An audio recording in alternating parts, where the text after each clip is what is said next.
Hi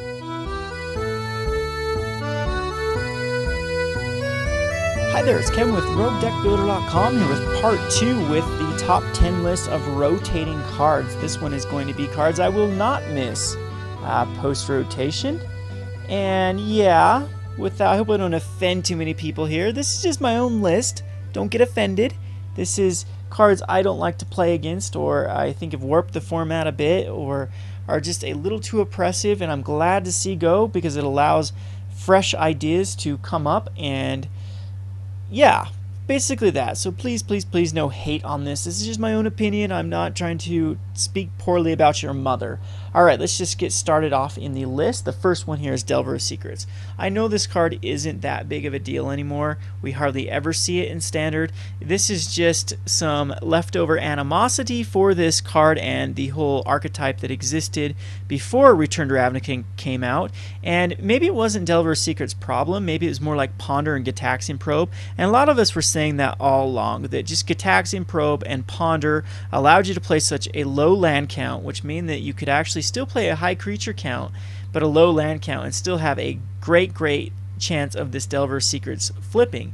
And if it didn't flip, you could always set it up with Ponder, and that scenario happened all the time. Like a first turn Delver, untap, cast a Ponder, make sure you have an instant on top of your library, reveal it, 3/2 second turn, and usually what you get out of that is like a Vapor Snag or a Gut Shot or something that can actually slow your opponent down. You get in for 3/3/3/3/3 and the game's over in 7 turns or less. And it just very controlling.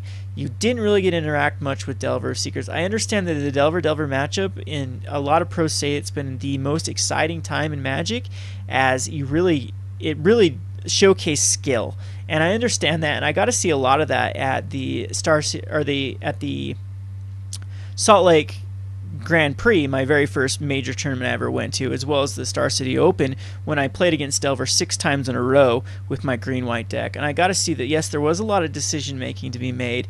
A lot of the Delver decks that I did beat early on in the Star City Open were more user error than actually the deck, because they were making the wrong type of, oop, there's my winnings.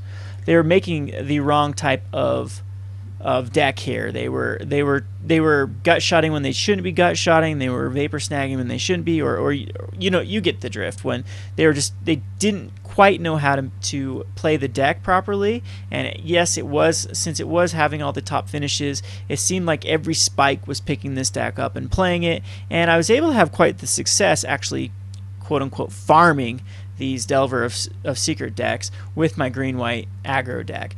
But anyway, it was a very oppressive format, and Delver was the reason for this. It basically, like I said, any sort of mid-range deck was just dead in the water, and it needed Supreme Verdict. Like during that time, the control decks needed an uncounterable way to get rid of Delver, and they didn't have that. There was no Abrupt Decay, and there was no Supreme Verdict, so Delver was rampant. And like I said, this is just a little bit of a leftover animosity towards this card, which maybe isn't justified, but it's my number 10. It's not my number 1. It's my number 10.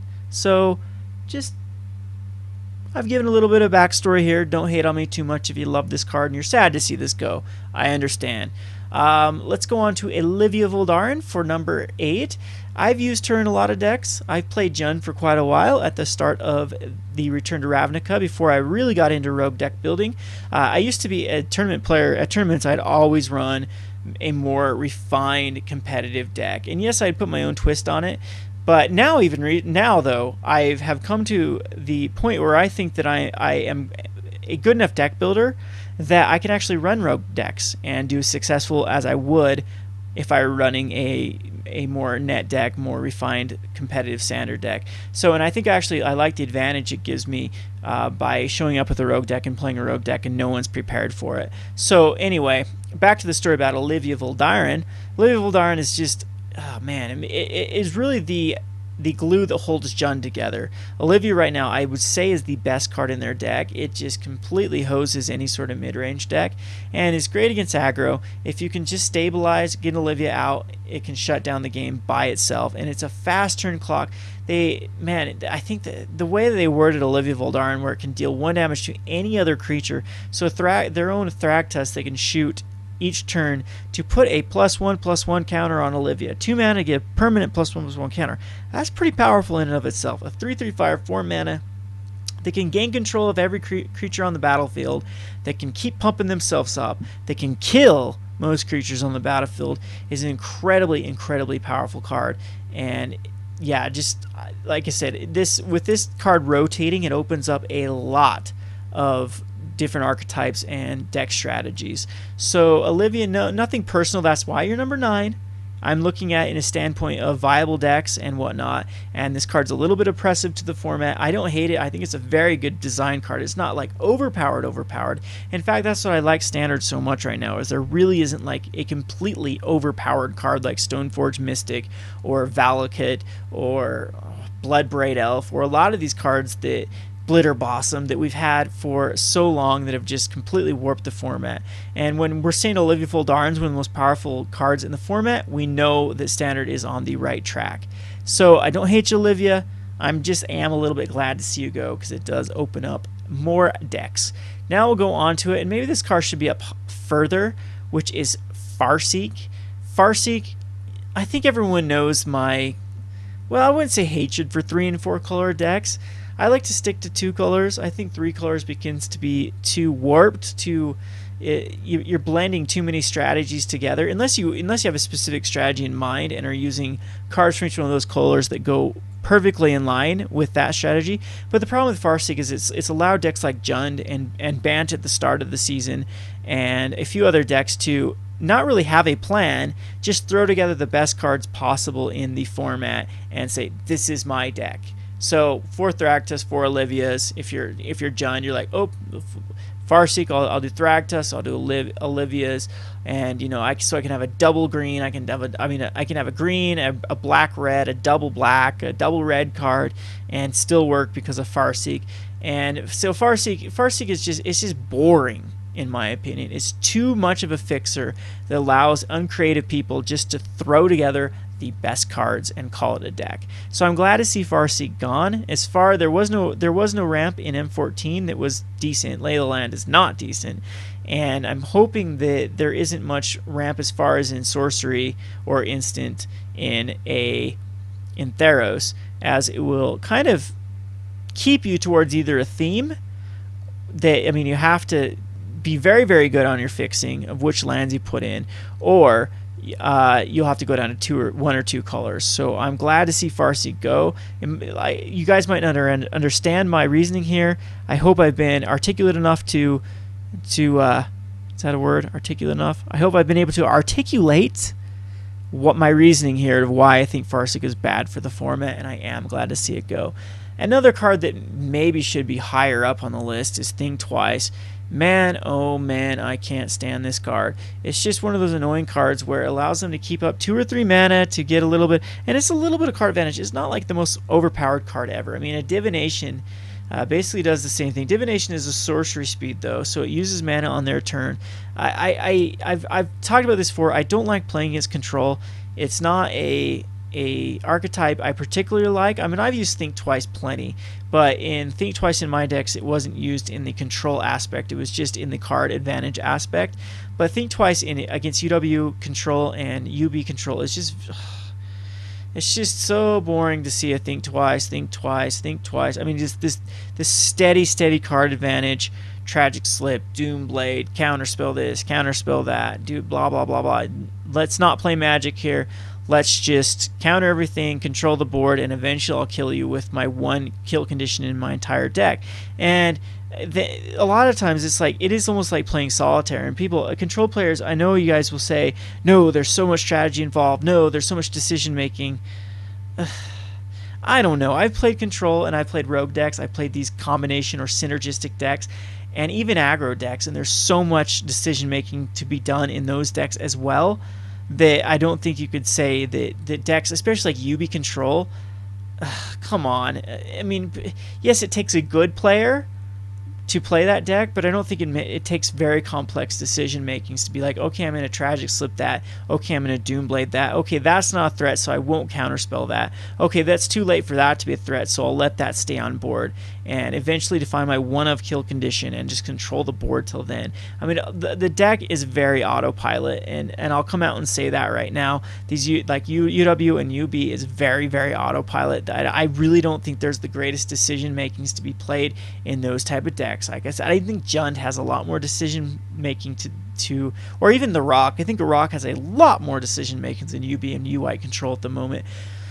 So okay, again, I don't want to insult your play style. I know this is a Magic community, but this is more of a Rogue deck community, and my experience with Magic is most of the personalities I've had the hardest time with, most of the people that get upset and angry with Rogue decks, most of the people that rub me the wrong way have been control players. And this isn't, maybe I'm being a little bit typist here, maybe I'm being a little bit stereotypical and cardist, maybe. What should I say? What should be the the judging person by their play style? But control has definitely been. It was the people playing Cobblade. It was the people playing Delver. It was the people playing UB control during when I was a new player that were very, very, very usually very rude, very oppressive, very not helpful, and the spike attitude. And not all spikes are bad guys, but it just seems like an overwhelming number of them are very, very unpleasant people to be around. And that's why I created Roguedeckbuilder.com as a way to say, hey, we can be competitive, we can be taken seriously, we can play the way we want to play, and whatnot. So if you are a spike and you're not a total jerk, I'm not talking about you, but I think even you spikes know who I'm talking about. I think you know these players that they tend to be control players. I'm sorry, that's basically what they tend to be. And I guess it's just been rubbed so wrong.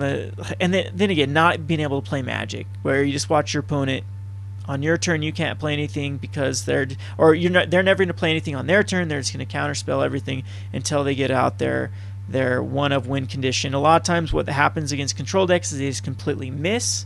So they like think twice and find nothing, and then all of a sudden you get a turn to finally resolve something, and they scoop. It's game over because now they can't come back from that. And I'm hoping that Magic. I think Opportunity was kind of. I don't like instant speed draw cards. I really think that the draw might be better suited as a sorcery than an instant. But again. You control players will tell me your archetype will be completely dead, and I'll understand it. It might be, but it's just okay. I'll quit talking about it before I offend everyone that seems to be offended when I talk about my distaste for control. If you like it, go for it. If it makes you happy, if it's the way you play Magic, go for it. Maybe you don't like my combo decks, and you're more than welcome to not like them. That's cool. I mean, some people think the combo decks are ridiculous. I'm more of a synergy player, not a combo player. So I don't like combo decks like Storm either, or Eggs. So anyway, let's get off the subject. There's my reasoning for Think Twice. It's just one of those cards that I find extremely boring in control aspect. And yeah, we'll move on. Alright, so okay, now control players, I understand your beef too, because here's another card I do not like, which is Flinthoof Boar. And the reason I really don't like Flinthoof Boar is its synergy with the Burning Tree Emissary. There's nothing worse than going against an RG aggro player and being like, I got this, this is a great matchup for me, there's really nothing they can do, and then they go Burning Tree Emissary into Flinthoof Boar on turn 2, and you're like, well, there's 7 damage on turn 2, and you stare at a hand full of, well, I could basically beat any draw but that one, and then they proceed to just beat your face down with these 2 drops on 7 power on turn 2. So I understand your frustration. It's just a little bit too good at the moment and too annoying to play when the whole I like to play Magic where there actually is a lot of interaction with a lot of okay, I'm gonna outplay my opponent here. And a lot of times when I used to play against Sato aggro, I'd know whether I won or lost based upon my opponent's second turn. If they didn't have that draw, I won. If they did have that draw, I lost. And there was nothing I could do either way. There's no way I could outplay my opponent. All he had to do was turn his cards sideways. And I know that is the insult that most control players give about aggro players, is like, how hard is it to turn your cards sideways? Yeah, certain decks do autopilot themselves. Certain new decks, like Red Deck Wins, don't have a lot of decision makings to make. But the newer Red Deck Wins and the newer RG aggros, they do have a lot of actual decision makings to make with Blood Rush, and what to pillar, what to burn out, when to use burn spells against the opponent versus the creatures, when to turn your card sideways. There is some decision making there. Yes, a lot of them again are autopilot decks, and a computer could play them as well as a human could. I understand that. So there it is. It's on my list. It's on Flinthoof Boar. It's on my list. I'm glad to see it go. It's a little too synergistic with Burning Emissary.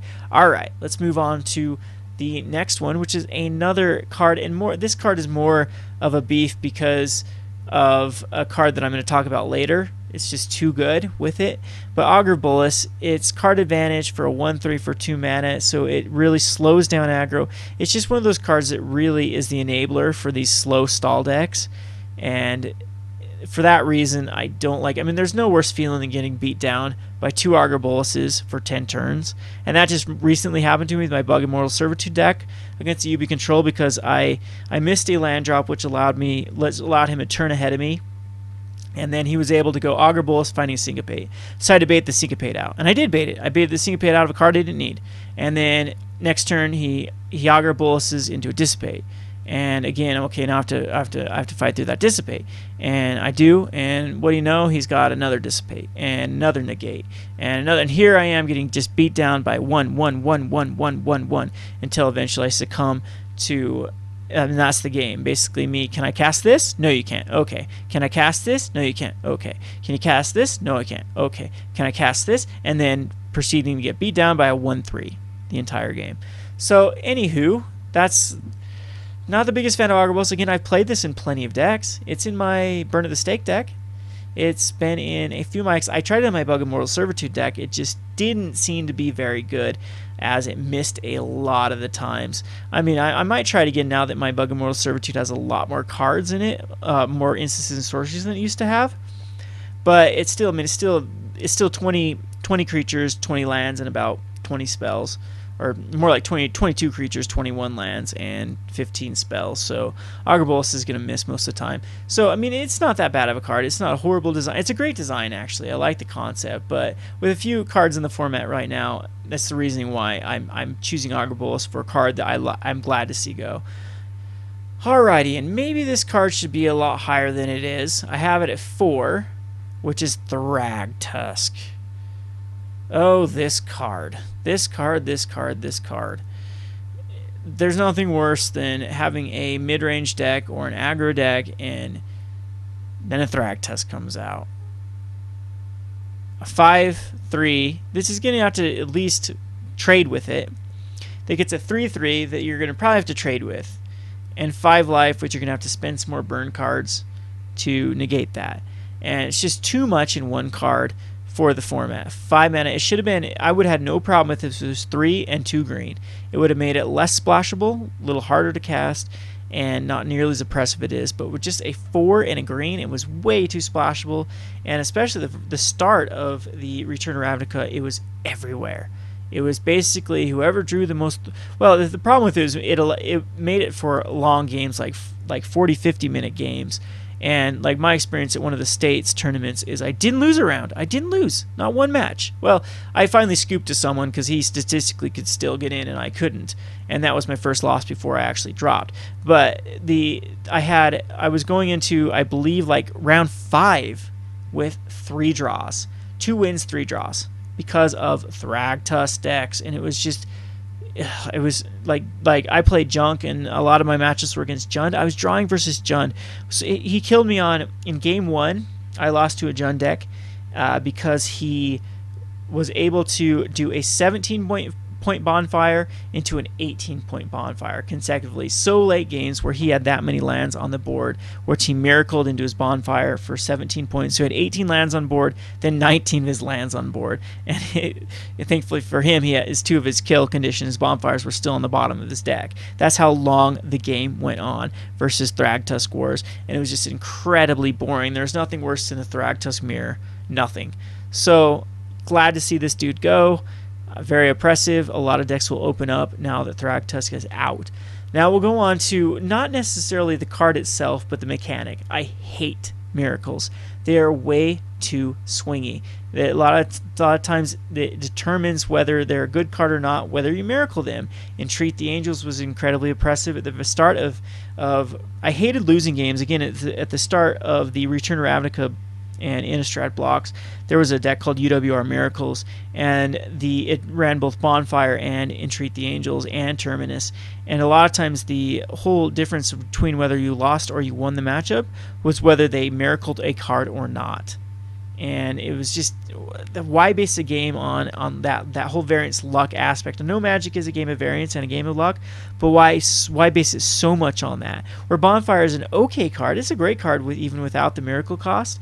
But with Miracle, it's an amazing card. And the worst thing ever is actually when, like, you go third turn Locks and a Smiter, and then, or something to that nature. I can't remember what the scenario was where I'd get this, like, God draw. It'd be, like, Elf into Locks and Smiter and whatnot. And then perfectly on their fifth turn, they pull a Bonfire Miracle for 4, wipe your entire board. And you're like, okay. If you would have had that in your hand, that was okay. If you would have drawn that 2 turns later, I was okay. If you would draw that 1 turn even later, I would have got in for a crap ton of damage, and it would have been okay because I would have been able to get value out of my creature. But it just, the worst feeling when they draw the perfect turn for it to just completely wipe your board and put them in the driver's seat. So, and the same goes for Terminus, the same goes for Entreat the Angels, the same goes for Temporal Mastery. Man, talk about the biggest swingy card ever, and any other miracle cards that were quite oppressive like that. Infect was like, what's the 7/7 +7/+7 miracle card? That's what it's called, Revenge of the Hunted, I believe, where Infect decks would top that on turn 3, and it would just be like, man, if that card stuck in, if they drew that card in their opening hand, or just drew it on a turn where they could not cast it, it was the deadest card in their hand. They're never going to get 6 mana to cast it. And it was like, oh, you had to draw into it. You had it on the perfect turn for the kill. So, yeah, that's my beef with miracles. Glad to see the mechanic go bye-bye. And see you later. Sayonara, Bonfire of the Damned. Now we'll go on to a card again that I've used a ton myself, and the reasoning, I don't hate this card, I actually love this card. It's a very, very awesome card in tons of, like I said, I'm all about synergies. This is very synergistic with a lot of my strategies. A lot of my decks use Restoration Angels. I love to go Huntmaster Restoration Angel, or Disciple Bolas Restoration Angel, or Thragtusk Restoration Angel, even Centaur Healer Restoration Angel, or Protect My Loxodon and Smiter Restoration Angel. This card is a great card. That's the problem with it. It's too good. This card is way too good. A 3/4, so the 4 body was actually very, very pertinent in this format. So it means it dodged the Searing Spear, and it could block Hell Riders, which that actually, just that alone, it could block Flinthoof Boars, Hell Riders, a lot of the other 3/2 Stringroot Geist. So say you had to sack your Stringroot Geist into Augur of Bolas, then you could attack with Stringroot Geist, boom, Restoration Angel, kill it, get another trigger out of Augur of Bolas. So it's just too good. It's way too good of a card. Too much synergy for the format right now. It's again very oppressive. With this card out of the way, it'll open up a lot of decks. Depending if Theros doesn't have some crazy overpowered cards. I think we're due for another Planeswalker that's just incredibly overpowered. So look out for Elspeth. Anyway, that's my reasoning. Again, I don't hate this card. I love this card. That's the problem. It's too good. Okay, let's go on to my #1 hated card. And you have no idea how much I hate this card, because it's so slow. If a deck's going to kill me, I expect it to kill me within the first 20 minutes. Not 25 minutes. Not you can't imagine how many, and this kind of sounds like a douche move, how many games I've won being down 0-1 and time running out with my opponent's clock running out on Magic the Gathering Online because of their Nephalia Drownyard decks. I usually don't play decks that just cave. I usually can always get back in it. And a lot of the decks that I do run, like Hell's Lookout, can get some crazy card advantage back. They basically have to play perfect games versus that, or I will get back in the game, or even like Bug of Moral Servitude. So I'm not going to scoop to Nephalia Drownyard once they get the lock going out. I'm going to make them mill me, and a lot of times that takes a long time for them to do. And there's been tons of games I've won just due to the clock. And I think it just kind of serves them right. Man, I can't imagine. I've never played UB Control. But I cannot imagine a UB versus UB Control mirror. That sounds like hell.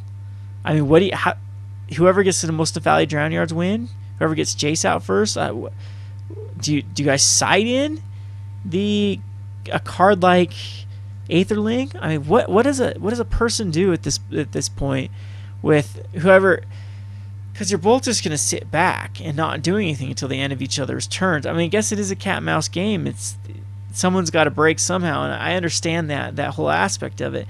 It's just not a game I want to play. I mean, it's like a stare contest, and whoever blinks first loses, and it's just so boring. So I'm glad to see Nephalia Drownyard go. It's not the most impressive card ever. You had answers for it. Pithing Needle, Witchbane Orb. Plenty of cards can just shut down Nephalia Drownyard. Pithing Needle, is there even a way for UB Control to shut down Pithing Needle? I mean, I might just start packing in my sideboard, but I hate deciding against just one deck.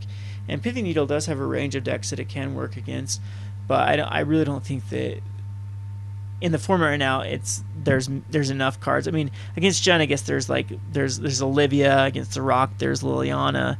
And then you could also go Kessig Wolfrun against Jund, or whatever Underworld Connections has been put on. But I mean, there's so many decks that a Pithing Needle doesn't even do anything against.